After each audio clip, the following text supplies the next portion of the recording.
Hi sisters, good morning. இப்போ நான் எதை பற்றி சொல்ல போகிறேன்னு வச்சுக்கோங்களேன். நம்ம ஒரிஃப்ளேமில் இருக்க லவ் நேச்சரோட ஹேர் ஆயிலை பற்றி தான் நான் ஷேர் பண்ணிக்க போகிறேன். ஓகேங்களா?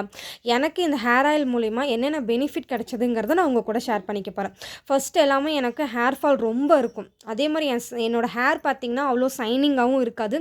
அங்கங்கே வெடிச்சு வெடிச்சு இருக்க மாதிரி கொஞ்சம் ரஃப்பாகவே இருக்கும். நான் தலைக்கெல்லாம் குளிச்சுட்டு வந்தாலும் எனக்கு அந்த அளவுக்கு ரஃப்பாக இருக்கும், சைனிங்காகவே இருக்காது. நான் நிறைய டைம் ஃபீல் பண்ணியிருக்கேன், என்னடா நம்மளோட ஹேர் இப்படி இருக்கே அப்படின்ட்டு. ஸோ அப்போ தான் நான் இதுக்குள்ளே ஜாயின் பண்ணதுக்கப்புறம் நம்மளோட ஹேர் ஆயில் நான் யூஸ் பண்ண ஆரம்பித்தேன். இந்த ஹேர் ஆயில் நான் யூஸ் பண்ண ஆரம்பித்ததுக்கப்புறம் என்னோடய ஹேர் அவ்வளோ சைனிங்காக இருந்தது.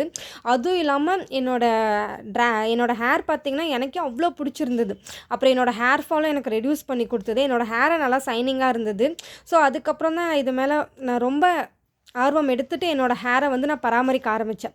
இப்போ என்னோடய ஹேரும் நல்லா வளர்ந்துருக்கு, நல்லா சைனிங்காகவும் இருக்கும். அது இல்லாமல் என்னோடய ஹேர் ஃபால் ஃபுல்லாகவே ரெடியூஸ் ஆகிருக்கு. ஸோ இப்போ நானும் யூஸ் பண்ணிகிட்ருக்கேன், என் வீட்டில் என் அம்மாவும் யூஸ் பண்ணிகிட்ருக்காங்க இந்த ஹேர் ஆயில் தான். ஸோ யாரும் மிஸ் பண்ணிடாதீங்கம்மா. உங்களுக்கு ஹேர் ஃபால் ஆகுதா, கண்டிப்பாக இந்த ஹேர் ஆயில் யூஸ் பண்ணுங்கள். கண்டிப்பாக உங்களுக்கு பெஸ்ட்டு ரிசல்ட்டு கொடுக்கும். ஓகேங்களா? யாரும் மிஸ் பண்ணிடாதீங்க. Thank you sisters.